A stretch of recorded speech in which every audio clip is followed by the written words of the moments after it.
Long before there was a Bear Cove marina or barges coming in to dredge it out, this whole area on the south shore of Massachusetts was known as Bear Cove. For a short while at least. By 1635, the name was officially changed to Hingham, and for the past few hundred years, this place has done pretty well, turning itself into a fine and upstanding town. Anyone who's ever heard a weekday evening traffic report will know it for the dreaded lane drop at the Derby Street exit. But beyond that, it's a town that covers over 26 square miles of land and water, has a bustling downtown which hosts community events that tend to bring people together of all ages to share in the good times. And it still has plenty of conservation land to enjoy. For example, Weir River Farm on Turkey Hill Lane avails its 75 acres of functioning farmland and trails to the public, not only during their spring and fall festivals, but year-round. And while there may be no one else around during the winter months but a few goats, it's a great place to stop by and soak in the clear view of Boston from one of the highest points of elevation in town. Of course, in a town whose origins date back to the 1600s, there's no shortage of locations for the Historical Society to showcase as well, like the Old Ship Church Meeting House on Main Street. And yet, all of this is still just scratching the surface of what this town has to offer. For commuters and travelers, Hingham may be nothing more than a highway sign they pass driving along Route 3. But for nearly 25,000 residents, it's a place they call home, send their kids to school, and of course, go to work. So we thought we'd spend 5 days, or one work week here, in the cozy South Shore town of Hingham, Massachusetts.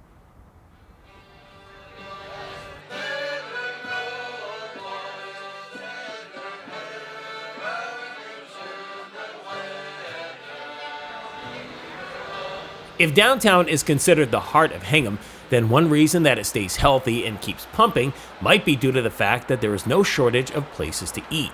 One thing that visitors won't find here is a fast food chain restaurant. So if it's locally owned eateries that people are looking for, finding one should be it should be pretty easy. While there may be an ongoing debate as to which meal of the day is the most important, our plan is to stick with the traditional order and start the day with breakfast. First stop, Brewed Awakenings. Now, before the sun has even rolled out of bed and had its first cup of coffee, the crew here is steady brewing and pouring it for the countless customers who have made this place one of the best parts of their morning commute. This coffee shop and eatery with the clever name on the corner of South and Main had been here for several years before the current owners, John and Helen Bellis, bought the business back in 2000. Not too long after that purchase, Stephanie Sheehan joined the team while still in high school and has been a part of the fabric here ever since.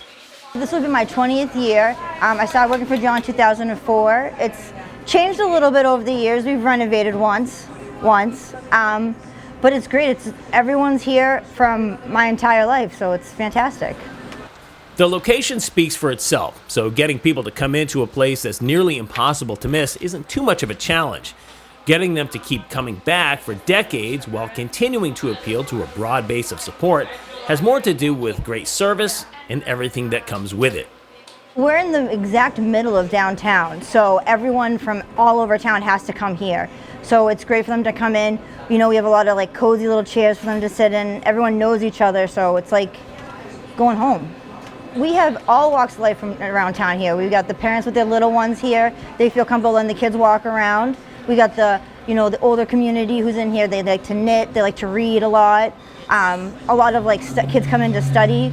We have a lot of adults that are writing books that come in. It's just a whole group of everybody comes. With so many tasty treats to choose from at this specialty coffee and pastry shop, as a first-timer, it's hard for me to nail down exactly what I'd be walking out of here with. The regulars, they know what they're getting every time, all the time.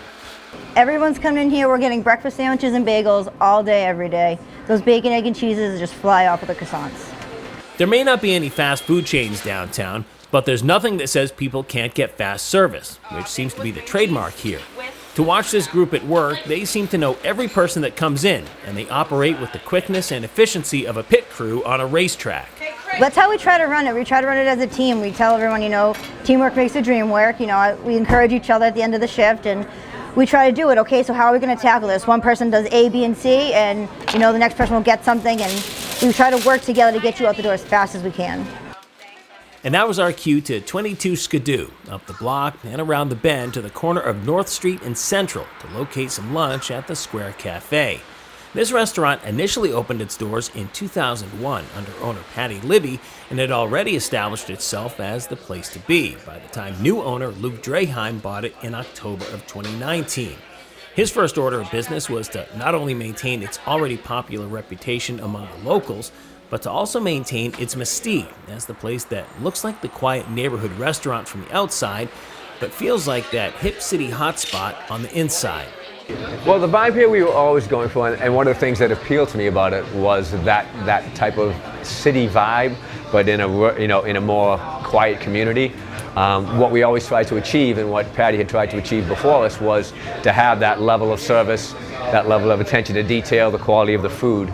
That is really what we were shooting for. And then also because of the small town community and the closeness of everyone who comes in, to feel that, we see people 2 or 3 times a week. We've been seeing people for 20 years, and now we're actually seeing their kids come in.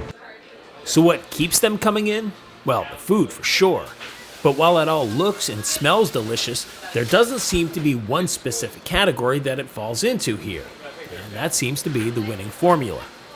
In the initial concept of the restaurant, when I bought it, it was American. It was always called American kind of continental cuisine, but it had an Asian influence from the prior chef.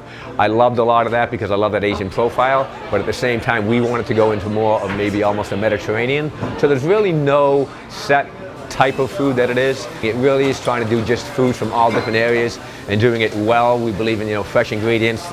We believe in quality of food, quality of product. Keep things simple. It's not rocket science, but just to give good value and a really good product.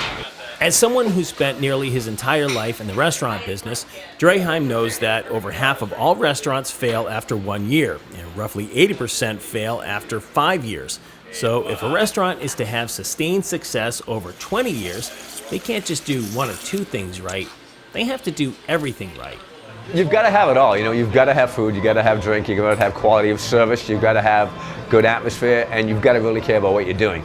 If any of those components are missing, then you're not running the place as you should run it. And this is how they not only keep the customers who've been coming in twice a week for the past 20 years, but also the people who just showed up for the first time. It's funny because we're still getting a lot of first-time business, even this far in. Even some people from Hingham. It was so funny, I had a couple walk in from Hingham not too long ago that was like, we've always heard about this place, we've always gone by, we've never come in. They were older, and they came in and they said, this is our new favorite place. So, and again, it's that feeling of the moment you come in, you're welcome. Our final stop for the day takes us about a half a block up North Street to the green, white, and orange flag, which is just beyond this really nice mural on the side of Hingham Liquors. After a great breakfast and lunch, we thought the best way to wrap up the day would be to pay tribute to my heritage and the heritage of so many others here on the South Shore by getting some dinner at the Snug Irish Pub. Since opening their doors in January of 2003, this cozy pint-sized public house has certainly lived up to its name. But it's more than just an adjective. The word snug is an old British term for the hangout room at a pub or inn. Whatever the meaning, the inspiration for this snug was discovered when owner Ed Brown and his wife were visiting family in Ireland the year before they bought this restaurant. We were in Galway, and one of our favorite spots, and we went up to a pub called the Snug. And I don't know if it's still there, but it kind of fit in with kind of what we thought about this place. It's small, it's quaint, Hingham's on the ocean, it's a neighborhood village property, and so that's, my wife came up with the name, so I take no credit for it. It's an Americanized Irish pub, but folks coming in can expect some authentic Irish pub menu items, like fish and chips made with fresh haddock, burgers, and shepherd's pie. But there is one meal that always seems to top the list and keeps them coming back. Our number one seller is our steak tip dinner. Our steak tips have been around from day one, and we were able to put the recipe together with an old friend of mine, and it's our kind of like secret recipe, and it's kind of been our go-to for over the past 20 years. So I'd say our beef tips, steak tips are our biggest seller. Anyone looking for that feel of the old country had best show up on Monday night at 5:30. That's when the Irish session begins. They've been a tradition here since this place opened. And while there may have been a change in band leadership in recent years, the musicians haven't missed a beat. And if you go back 20, 21 years ago, there wasn't really a lot of Irish music or a lot of music in general on the South Shore. So we made some nice connections, and we started a traditional Irish session on Mondays. Skip Toomey, a friend of ours out of South Boston, runs it every Monday at 5:30, and it's been quite a success. And it's a nice opportunity to come in and listen. It's acoustic, it's not mic'd up, so you can get a traditional Irish session and get a chance to hear some nice music. And quite frankly, it's a little older crowd. It's always busy, and you get a chance to mix and mingle just like you would in a traditional Irish pub. The restaurant may have all its bases covered as far as location, food, and entertainment are concerned, but it's the intangible element that's their greatest source of pride, the experience. When you first walk in the door, you feel comfortable. You feel like you're in your living room. You feel like you're around some nice people. Most of the people here are locals. You can walk in here and not know anybody, and by 2 hours in, you're going to know everybody, particularly if you're sitting at the bar. We still have live music Friday and Saturday nights, so it's not traditionally Irish, but we mix it up, and it's always a good